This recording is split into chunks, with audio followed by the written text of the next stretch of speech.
Was convicted of terrorism by the former apartheid government and sent to Robben Island in 1977.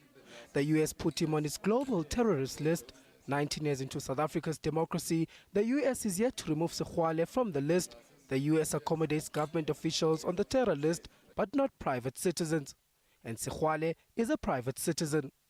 Last week, he was stopped at JF Kennedy Airport. He was on his way to the Cayman Islands on FIFA business. The former Human Settlements Minister was taken to a detention center with no access to a telephone. I'm not sure myself what is happening. Sexwale wants his name removed from the terror list and has written to the US government.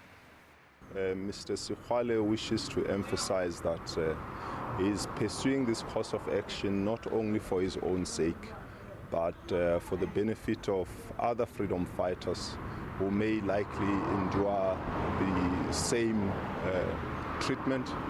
Hundreds of South Africans are still on the list, stemming from apartheid convictions for terrorism, sabotage and treason.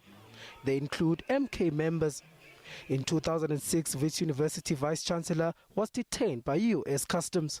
This kinds of discourtesies and embarrassments should not be allowed. The US would not like its ministers and its leading figures of its own government to be treated like this. It should not be treating other people like this. And frankly, I think it's time that the South African government and governments around the world stood up and held the US accountable for this. This kind of continuous pattern of behavior is unacceptable. With the 10-year list now expired, it means that Tokyo Sexwale and former President Nelson Mandela could technically be listed as terrorists again.